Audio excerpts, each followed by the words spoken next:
جس دور پہ نازاں تھی دنیا، اب ہم وہ زمانہ بھول گئے۔ اوروں کو جگانا یاد رہا، خود ہوش میں آنا بھول گئے۔ منہ دیکھ لیا آئینے میں، پر داغ نہ دیکھا سینے میں۔ جی ایسا لگایا جینے میں، مرنے کو مسلمان بھول گئے۔ دنیا کا گھر آباد کیا، عقبا کا مگر برباد کیا۔ مشکل میں اسی کو یاد کیا، مشکل ہوئی آساں بھول گئے۔ مشکل ہوئی آساں بھول گئے۔ میرے عزیز واجب الاحترام قابل صد اکرام دوستوں، بزرگوں اور بھائیوں،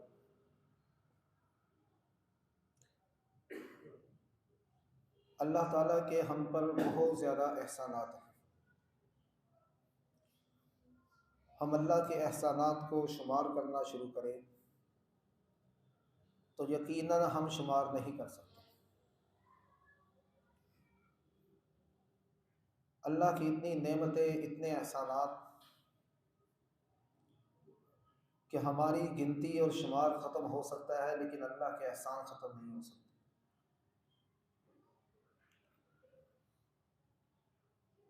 اور اللہ تعالیٰ نے اتنے زیادہ احسانات کیے،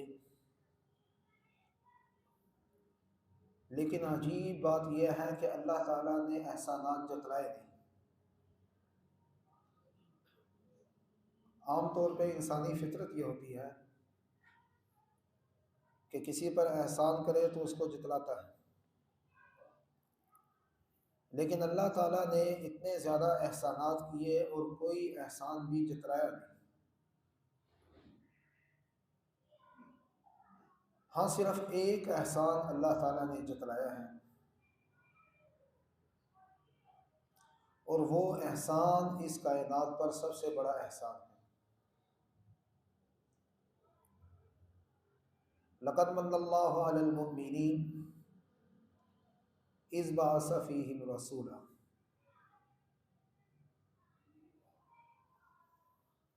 کہ اس دنیا والوں پر اللہ تعالیٰ نے جو احسان جتلایا ہے وہ احسان ہے آپ صلی اللہ علیہ وسلم کا مبعوث فرمانا۔ اللہ تعالیٰ نے یہ احسان اس امت پر جتلایا ہے۔ اس کی وجہ یہ ہے کہ آپ صلی اللہ علیہ وسلم کے مبعوث ہونے سے پہلے کا زمانہ اگر دیکھیں تو ایسا لگ رہا تھا جیسے انسانیت خودکشی کر رہی ہے۔ بات صرف یہ نہیں تھی کہ ایک باپ اپنی بیٹی کو زندہ درگور کر لیتا، بات یہ تھی کہ ساری انسانیت ہی وہ ایک دوسرے کی دشمن تھی، ایک دوسرے کو مارنا چاہتے تھے۔ گویا کہ پوری انسانیت نے مرنے کا ارادہ کیا ہوا تھا اور اپنے آپ کو تباہ کرنے کا ارادہ کیا ہوا تھا۔ آپ نے سنا ہوگا کہ عرب کے اندر جاہلانہ دور میں بہت سارے ایسے واقعات، جیسے بیٹیوں کو زندہ درگور کر دینا، اسی طرح ڈاکہ زنی، شراب زنی، یہ تمام چیزیں عام تھیں۔ بت پرست تو وہ ہے ہی تھے، اور اگر عرب سے ہٹ کر ہم دوسری دنیا میں دیکھیں تو ساری انسانیت ہی کسی نے کسی کو خدا بنایا، کسی نے کسی کو خدا بنایا، اور ساری انسانیت ہی ایک دوسرے کی دشمن۔ حتیٰ کہ اہل روم، جن کے بارے میں تصور یہ تھا کہ یہ پڑھے لکھے ہیں، ان کے ہاں بھی ایک سیانی کا کھیل کھیلا جاتا تھا۔ سیانی کا کھیل یہ ہوتا ہے کہ ایک بہت بڑا مجمع لگایا جاتا 70-80 ہزار بندے کا، اور اس میں دو انسانوں کے درمیان تلوار زنی کا مقابلہ ہوتا ہے، اور اس کھیل کے اندر ایک نے مرنا ہوتا تھا۔ اب جب اس کھیل کے اندر ایک زخمی ہو کر گرتا اور تکلیف سے کراہتا تو اس وقت سارے لوگ تالیاں بجانے لگتے۔ یہ وہ تھے جو پڑھے لکھے تھے۔ یا اسی طرح خونخوار جانوروں کے سامنے انسانوں کو ڈال دیا جاتا اور ایک انسان کا مقابلہ ایک خونخوار جانور کے ساتھ کیا جاتا، اور اس کو وہ اپنا کھیل سمجھتے تھے۔ یہ تھے وہ جو پڑھے لکھے لوگ، اہل روم والے، کہ جنہیں اس دور کے اندر جن کی تہذیب کا چرچا تھا کہ یہ بڑے پڑھے لکھے ہیں، لیکن حالت ان کی یہ تھی۔ 6 صدی عیسوی، غالباً 571 عیسوی، اللہ تعالیٰ نے اس امت پر بہت بڑا احسان کیا اور آپ صلی اللہ علیہ وسلم اس امت کے اندر مبعوث فرمائی۔ آپ صلی اللہ علیہ وسلم نے آ کر انسانوں کو جہالت سے نکالا، انسان جو ایک دوسرے کے ساتھ ظلم زیادتی کا شکار تھے اس سے نکالا۔ آپ صلی اللہ علیہ وسلم نے انسانیت کو جینے کا مقصد بتلایا۔ تو اللہ تعالیٰ نے یہ احسان کہ اس دور کے اندر جب انسانیت ایک دوسرے کو مارنے مرانے میں لگی تھی، انسانیت کا کوئی رخ نہیں تھا، کوئی منزل مقصود نہیں تھی، کوئی جینے کا مقصد نہیں تھا، اس دور کے اندر آپ صلی اللہ علیہ وسلم کا مبعوث فرمانا گویا کہ اللہ تعالیٰ کا اس امت پر بہت بڑا احسان۔ اور پھر آپ صلی اللہ علیہ وسلم کے ہم پر بہت زیادہ احسانات ہیں، صرف آج کی نشست کے اندر چند ایک ہی ذکر کیے جائیں گے، اور مقصد ان احسانات کا یہ ہے کہ ہم آپ صلی اللہ علیہ وسلم کے احسانات کو جانیں اور جان کر آپ صلی اللہ علیہ وسلم کی تعلیمات اور اللہ کی رضا پر عمل کر سکیں۔ سب سے بڑا احسان جو اللہ تعالیٰ نے آپ صلی اللہ علیہ وسلم کو مبعوث فرمایا، اور آپ صلی اللہ علیہ وسلم کا سب سے بڑا احسان یہ ہے کہ آپ صلی اللہ علیہ وسلم نے اس امت میں آ کر اس امت کو عقیدہ توحید دیا۔ ورنہ اس سے پہلے انسانوں کا کوئی خدا نہیں تھا، وہ کئی بتوں کے آگے جھک جاتے، ایسا انسان کہ جو اپنے آپ کو بڑا عقل مند سمجھتا۔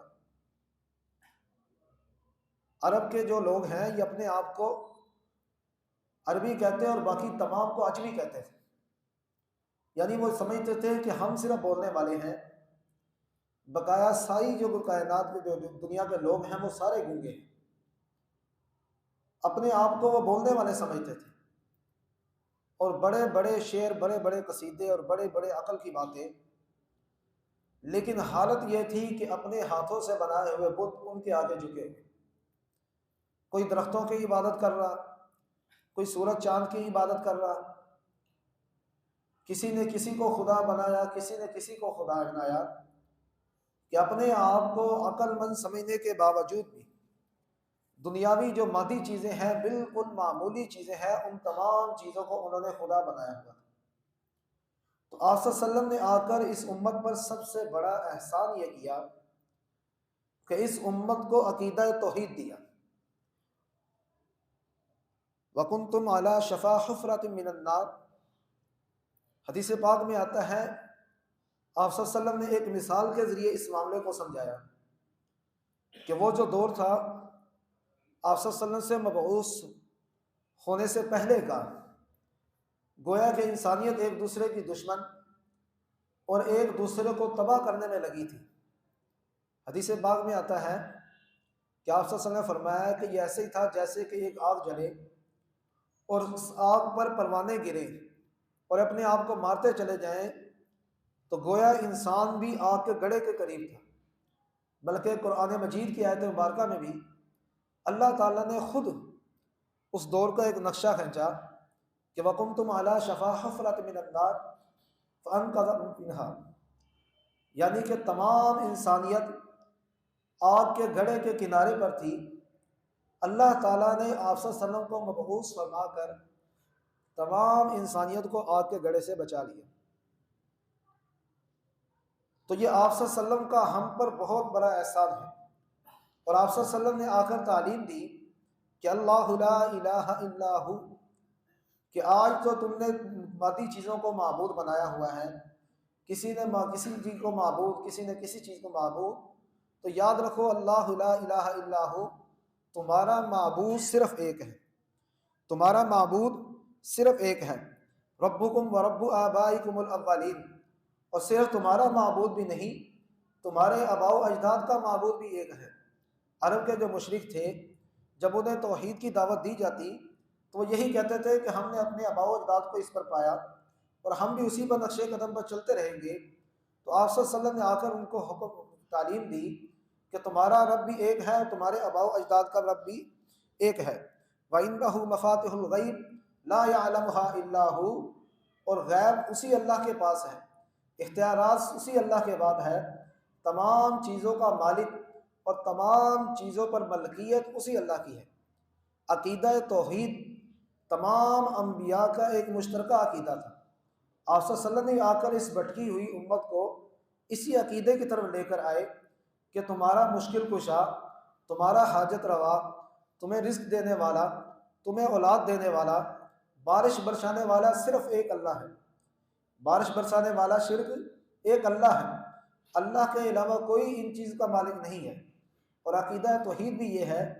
کہ اللہ کے ساتھ کسی کو بھی شریک نہ ٹھہرایا جائے، کسی کام کے اندر بھی ایسی صفات جو اللہ کے ساتھ خاص ہیں۔ شرک فی الذات کہتے ہیں کہ اللہ کی ذات میں کسی کو شریک ٹھہرا لینا، یعنی کہ عبادت صرف اللہ کی کرنی ہے، اگر اس عبادت کے اندر شریک ٹھہرا لے تو اسے شرک فی الذات کہتے ہیں۔ اسی طرح شرک فی الصفات، صفات میں کسی کو شریک ٹھہرا دینا، اولاد دینے والی ذات اللہ کی، رزق دینے والی ذات اللہ کی، بارش برسانے والی ذات اللہ کی، خوشیاں دینے والی ذات اللہ کی، غم دکھ تکلیف بھی اسی اللہ کی طرف سے ہے، وہی اللہ دور کرنے والا ہے۔ اور یہ صفات کے اندر کسی دوسرے کو شریک کرنا، کسی دوسرے سے یہ امید رکھ لینا کہ اسے غیب کا علم ہے، یا کسی دوسرے سے یہ امید رکھ لینا کہ وہ رزق دینے والا ہے، یا کسی دوسرے سے یہ امید رکھ لینا کہ وہ اولاد دینے والا ہے، اسے شرک فی صفات کہتے ہیں۔ اور شرک فی العلم،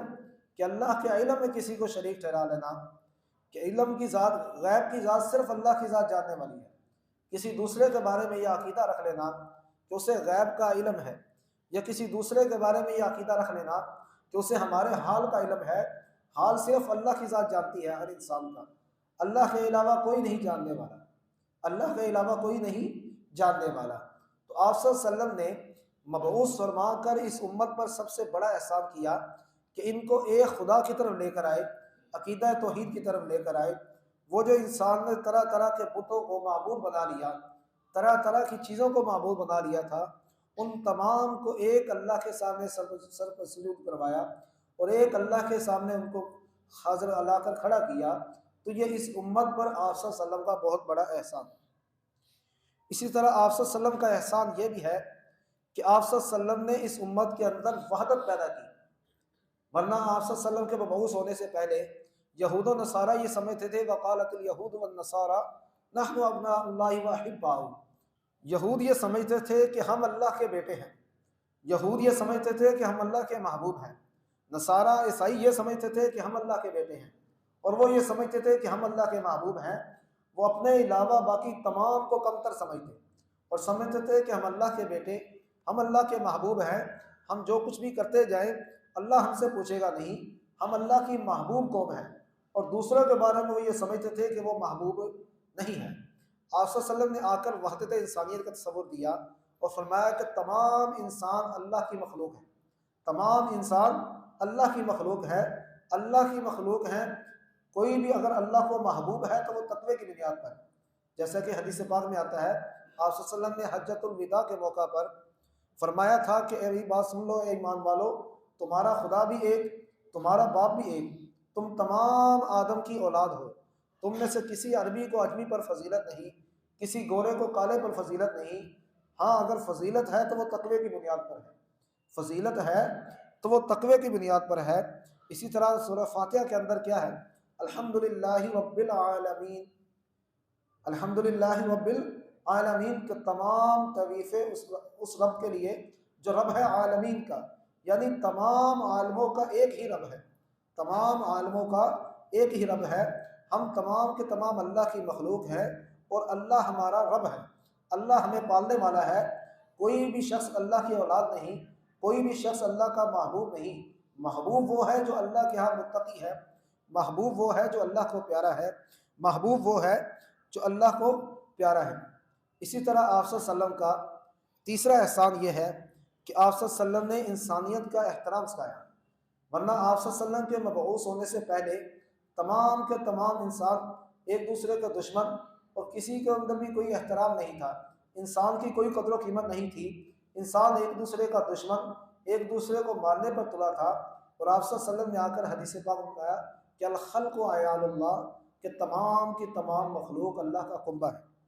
تمام کی تمام مخلوق اللہ کا کنبہ ہے۔ وَإِذْ قُلْنَا لِلْمَلَائِكَةِ اسْجُدُوا لِآدَمَ فَسَجَدُوا إِلَّا إِبْلِيسَ، آپ صلی اللہ علیہ وسلم نے اس انسانیت کی تعلیم بتائی، احترام بتلایا کہ یہ انسان تو وہ ہے کہ جو مسجود الملائکہ ہے، فرشتوں نے ان کو سجدہ کیا ہے، فرشتوں نے ان کو سجدہ کیا ہے اور یہ اللہ کا کنبہ ہے۔ حدیث قدسی میں ہے اللہ تعالیٰ کل قیامت کے دن ارشاد فرمائیں گے کہ اے انسانوں، میں بیمار تھا، تم نے میری عیادت نہیں کی۔ حدیث قدسی میں ہے کہ اللہ تعالیٰ کل قیامت کے دن فرمائیں گے کہ اے انسانوں، میں بیمار ہوا، تم نے میری عیادت نہیں کی۔ تو تمام لوگ کہیں گے یا اللہ ہم آپ کی عیادت کیسے کر سکتے ہیں؟ تو اللہ تعالیٰ ارشاد فرمائیں گے کہ فلاں بندہ بیمار تھا، اگر تم اس کی عیادت کو جاتے تو مجھے اس کے پاس پاتے، اگر تم اس کی عیادت کو جاتے تو مجھے اس کے پاس پاتے۔ پھر اللہ فرمائیں گے کہ میں بھوکا تھا، تم نے مجھے کھانا نہیں کھلایا۔ لوگ کہیں گے کہ اے اللہ ہم آپ کو کیسے کھانا کھلا سکتے ہیں؟ تو اللہ تعالیٰ فرمائیں گے کہ فلاں شخص بھوکا تھا، تم نے اگر اس کو کھانا کھلاتے تو مجھے اس کے پاس پاتے۔ اسی طرح فرمایا کہ اللہ تعالیٰ ارشاد فرمائیں گے کہ میں پیاسا تھا، تم نے مجھے پانی نہیں پلایا، میں پیاسا تھا، تم نے مجھے پانی نہیں پلایا۔ ارشاد فرمائیں گے انسان کہ اللہ ہم آپ کو کیسے پانی پلاتے؟ تو اللہ تعالیٰ ارشاد فرمائیں گے کہ اگر تم فلاں بندے کو پانی پلاتے تو مجھے اس کے پاس پاتے۔ تو گویا کہ اللہ تعالیٰ نے اس حدیث قدسی کے اندر انسان کی قدر بتلائی ہے کہ الخلق عیال اللہ، اللہ تعالیٰ فرمایا حدیث پاک میں ہے، آپ سے فرمایا کہ تمام مخلوق یہ اللہ کا کنبہ ہے۔ حالانکہ جہاں پر شرک کی اتنی مذمت کی گئی ہو کہ اللہ کے ساتھ، اللہ کی ذات میں کسی کو شریک نہ ٹھہرایا گیا ہو، اللہ کی صفات میں کسی کو شریک نہ ٹھہرایا گیا ہو، اللہ کی غیب میں کسی بھی معاملے کے اندر اللہ کے ساتھ کسی کو شریک نہ ٹھہرائے، وہاں پر اللہ تعالیٰ کا یہ انداز تکلم کہ انسان کو کھلانے سے اپنا کھلانا تصور کرنا، انسان کو پلانے سے اپنا پلانا تصور کرنا، انسان کی تیمارداری کو اپنی تیمارداری تصور کرنا، یہ اللہ کا بہت بڑا احسان ہے اور یہ اللہ تعالیٰ نے انسان کی قدر بتلائی ہے، یہ اللہ تعالیٰ نے انسان کی قدر بتلائی ہے۔ اسی طرح آپ صلی اللہ علیہ وسلم کا ایک احسان اس امت پر یہ بھی ہے کہ آپ صلی اللہ علیہ وسلم نے مایوسی کو ختم کیا ہے، آپ صلی اللہ علیہ وسلم نے مایوسی کو ختم کیا ہے، ورنہ آپ صلی اللہ علیہ وسلم کے مبعوث ہونے سے پہلے، آپ صلی اللہ علیہ وسلم کے مبعوث ہونے سے پہلے لوگوں کا تصور یہ تھا کہ جو گناہ گار ہے وہ ہمیشہ گناہ گار رہے گا۔ عیسائیوں کا تصور یہ تھا کہ جو گناہ گار ہے وہ ہمیشہ پیدائشی ہی گناہ گار ہوتا ہے، حضرت عیسیٰ علیہ السلام اس کا کفارہ بنے گے۔ اسی طرح ہندوؤں کا تصور یہ تھا کہ پچھلے جنم کے جو گناہ ہیں وہ اس جنم کے اندر بھگتنے پڑیں گے، کسی طرح بھی گناہوں کی معافی نہیں ہے۔ لوگوں کا اس گناہ کے بارے میں طرح طرح کے عقیدے تھے کہ ایک بدم دو جو گناہ ہو گیا وہ ساری عمر معاف نہیں ہو سکتا، اس گناہ کا کوئی کفارہ نہیں ہو سکتا۔ آپ صلی اللہ علیہ وسلم نے آ کر اس مایوسی کو ختم کیا اور فرمایا کل یا عبادی الذین اسرفوا علی انفسہم لا تقنطوا من رحمت اللہ، کہ اللہ تعالیٰ نے ارشاد فرمایا کہ اے میرے محبوب آپ فرما دیجئے کہ اے میرے بندو اگر تم اپنے اوپر زیادتی کر بیٹھو تو اللہ کی رحمت سے نا امید نہ ہونا، اللہ کی رحمت سے نا امید نہ ہونا۔ جتنی بھی ایک انسان زیادتی کر بیٹھے، جتنے بھی گناہ کر بیٹھے، جس پاک میں آتا ہے کہ ایک شخص اگر زمین سے آسمان تک اس کے گناہ بڑھ جائے تو اے اللہ کی رحمت سے اس کو نا امید نہ ہونا چاہیے۔ اللہ کی رحمت بڑی وسیع ہے، ورحمتی وسعت کل شیء، اللہ کی رحمت بہت وسیع ہے، اللہ کی رحمت بہت وسیع ہے۔ اسی طرح قرآن مجید میں اللہ تعالیٰ نے فرمایا وسارعوا الی مغفرہ، وسارعوا الی مغفرہ، کہ اللہ کی مغفرت کی طرف دوڑو۔ جتنے بھی گناہ ہو جائیں اللہ تعالیٰ کی طرف سے نا امیدی نہیں ہے، جتنے بھی گناہ ہو جائیں اللہ تعالیٰ کی طرف سے نا امیدی نہیں ہے، بلکہ حدیث پاک میں آتا ہے، آپ صلی اللہ علیہ وسلم نے فرمایا کہ حدیث قدسی ہے کہ اگر تمام کے تمام انسان نیک بن جائے تو اللہ تعالیٰ پھر ایسی مخلوق پیدا کرے جو گناہ کرے اور پھر توبہ کرے، تو اللہ کو توبہ کرنے والا ایک ظاہر عالم سے زیادہ محبوب ہے، اللہ کو توبہ کرنے والا ایک ظاہر عالم سے زیادہ محبوب ہے، جس کی ایک مثال ہے کہ اگر انسان کے دو بیٹے ہیں، ایک بیٹا تابع دار ہے اور ایک نافرمان ہے، اب تابع دار تو محبوب ہے ہی، لیکن نافرمان بیٹا جب توبہ کر کے باپ یا ماں کے پاس آ جاتا ہے تو وہ تابع دار سے زیادہ اس وقت محبوب ہوتا ہے۔ تو اللہ تعالیٰ ایسے بندے سے بہت زیادہ محبت کرتے ہیں جس سے گناہ ہو جائے لیکن گناہ ہونے کے بعد وہ اللہ کی طرف واپس آ جائے، گناہ ہونے کے بعد وہ اللہ کی طرف واپس آ جائے، تو ایسا بندہ اللہ کو زیادہ محبوب ہے۔ حدیث پاک میں آپ صلی اللہ علیہ وسلم نے آپ صلی اللہ علیہ وسلم کا یہ احسان کہ لا تقنطوا من رحمت اللہ، کہ اس امت کے اندر مایوسی کو ختم کیا، اس امت کے اندر مایوسی کو ختم کیا کہ جتنا بھی گناہ گار کیوں نہ ہو جائے اللہ کی رحمت بڑی وسیع ہے، اللہ کی رحمت سے نا امید نہ ہونا چاہیے، ایک دفعہ ندامت کے ساتھ اور سچی توبہ کر کے اللہ کے ہاں آ جائے اللہ تعالیٰ معاف کر دیتے ہیں۔ سچی توبہ کی 3 نشانیاں ہوتی ہیں کہ پچھلے گناہ پر ندامت اور فوری اس گناہ کو چھوڑ دینا اور آئندہ نہ کرنے کا پکا عزم، آئندہ نہ کرنے کا پکا عزم، ان 3 صفات کے ساتھ اگر توبہ کی جائے تو اللہ کو وہ توبہ انتہائی محبوب ہے، اللہ کو وہ توبہ انتہائی محبوب ہے کہ اپنے کیے پر ندامت ہو، آئندہ فوری اس کام کو چھوڑ دے اور آئندہ نہ کرنے کا پکا عزم ہو، آئندہ نہ کرنے کا پکا عزم ہو، چھوٹے سے چھوٹا گناہ بھی ہو جائے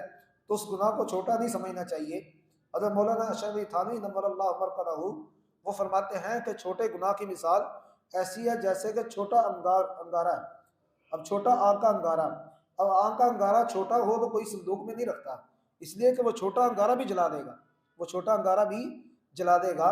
تو گناہ کو چھوٹا نہیں سمجھنا چاہیے کہ یہ گناہ چھوٹا ہے، گناہ چھوٹا ہو یا بڑا ہو اللہ سے فوری معافی مانگنی چاہیے، اور پھر یہ دیکھنا چاہیے کہ یہ نافرمانی کس کی، یہ نافرمانی کس کی ہے، یہ بڑے رحمان ذات اور بڑی ذات جو مالک الملک ہے، تمام کائنات کا مالک، ہم اس کی نافرمانی کر رہے ہیں،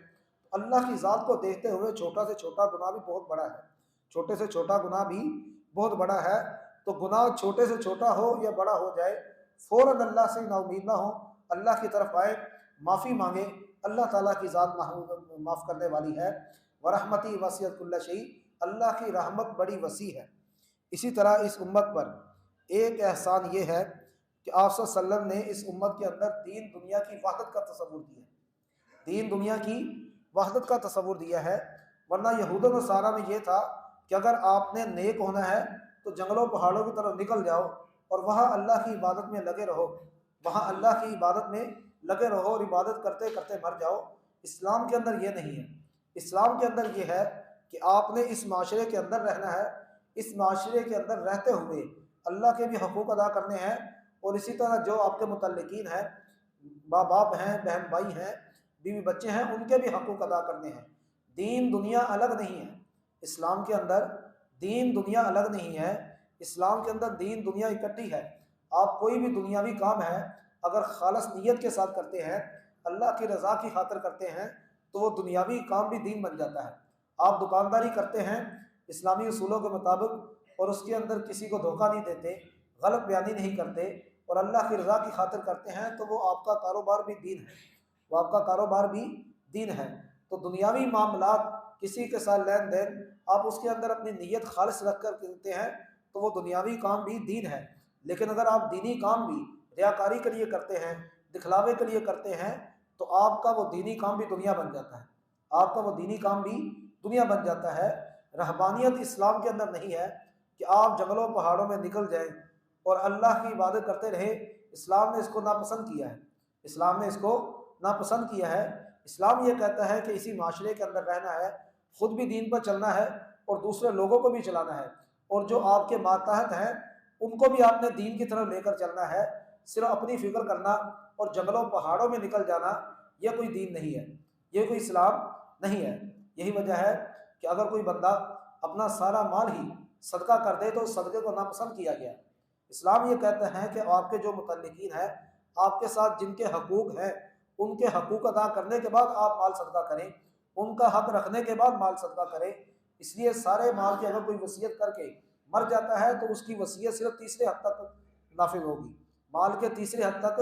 نافذ ہوگی، اس کے سارے مال کے اندر وصیت نافذ نہیں ہوگی۔ اس لیے کہ اسلام نے دین دنیا کو ایک قرار دیا ہے، اسلام نے دین کو الگ اور دنیا کو الگ نہیں کیا، دین کو الگ اور دنیا کو الگ نہیں کیا۔ اسی طرح آپ صلی اللہ علیہ وسلم کا احسان یہ ہے کہ آپ صلی اللہ علیہ وسلم نے اس بھٹکی ہوئی امت کو ایک منزل دی۔ کیا منزل؟ اس بھٹکی ہوئی اس دنیا کے اندر جو لوگ آئے ہیں، یہ دنیا کے اندر آئے ہیں، اس آنے کا مقصد کیا ہے؟ اس آنے کا مقصد ہے آخرت، اس آنے کا مقصد ہے آخرت، آخرت کا تصور پیدا کیا ہے۔ ورنہ آپ صلی اللہ علیہ وسلم کے آنے سے پہلے دنیا کے اندر جو لوگ تھے وہ یہی سمجھتے تھے کہ بس دنیا ہی ہے، بس دنیا ہی ہے، دنیا کے اندر جو کچھ کر جاؤ مر جاؤ بس ہر چیز ختم۔ مشرکین مکہ کا بھی یہی بہت بڑا اعتراض تھا، وہ یہ سمجھتے تھے کہ مرنے کے بعد کون سی زندگی ہے، مرنے کے بعد کون سی زندگی ہے۔ آپ صلی اللہ علیہ وسلم نے مرنے کے بعد کی زندگی کا تصور دیا ہے، اس لیے کہ مرنے کے بعد کی زندگی در حقیقت دنیاوی زندگی ہے، اسی لیے کہ انسان مرنے کے بعد کی زندگی کی تیاری کر سکے۔ ورنہ انسان جو یہ سمجھتے ہیں کہ مرنے کے بعد زندگی نہیں ہے، وہ دنیا کے اندر بھی جو دنیا کے اندر بھی لوگوں کے حقوق پامال کرتے رہتے ہیں۔ اگر جس شخص کو معلوم ہے کہ میں نے مرنا ہے اور مرنے کے بعد اللہ کے سامنے پیش ہونا ہے، وہ دنیا کے اندر بھی متعلقین ہے ان کے حقوق ادا کرے گا، دنیا کے اندر جو ان کے حق ہیں ان کے ادا کرے گا، کسی کے ساتھ ظلم زیادتی نہیں کرے گا۔ تو آپ صلی اللہ علیہ وسلم نے ایک منزل مقصود دیا کہ اصل جو انسان اس دنیا کے اندر آیا ہے تاکہ اللہ کی رضا پر عمل کرے اور مر کے اپنی آخرت کی فکر، اپنی آخرت صحیح کر سکے، اپنی آخرت صحیح کر سکے، اور دنیا کے اندر وہ صحیح طور پر دنیاوی دینی تعلیمات پر عمل کرے گا تو اس کی آخرت صحیح ہوگی۔ اور اگر کسی شخص نے دنیاوی زندگی ظلم زیادتی کے ساتھ گزار لی، دنیاوی زندگی کسی کا حق مارنے کے ساتھ گزار لی، دنیاوی زندگی کے اندر نہ اللہ کے حق ادا کیے نہ اپنے متعلقین کے حق ادا کیے، تو اس کی آخرت تباہ ہے۔ اگر کسی انسان کو آخرت کی فکر ہے تو وہ اللہ کے حق بھی ادا کرے گا، وہ آخرت کا حق بھی، وہ لوگوں کے حق بھی ادا کرے گا، وہ اپنے متعلقین کا حق بھی ادا کرے گا، وہ کسی کے ساتھ ظلم زیادتی نہیں کرے گا، وہ کسی کا حق نہیں مارے گا۔ تو آخرت کا تصور گویا کہ انسان کو سیدھا کرنے کے لیے ہے کہ انسان دنیا کے اندر دینی تعلیمات پر عمل کرے اور دینی تعلیمات پر عمل کر کے کسی کا حق نہ مارے، کسی کے ساتھ ظلم زیادتی نہ کرے، کسی کے ساتھ ناانصافی نہ کرے۔ تو آپ صلی اللہ علیہ وسلم کا یہ بہت بڑا احسان کہ ہمیں منزل مقصود دکھلائی کہ ہمارا منزل مقصود آخرت ہے، آخرت اللہ کی رضا ہے، منزل مقصود دنیاوی نہیں ہے، ہماری منزل مقصود آخرت ہے۔ تو دعا فرمائے کہ اللہ تعالیٰ ان احسانات پر عمل کرنے کی توفیق عطا فرمائے۔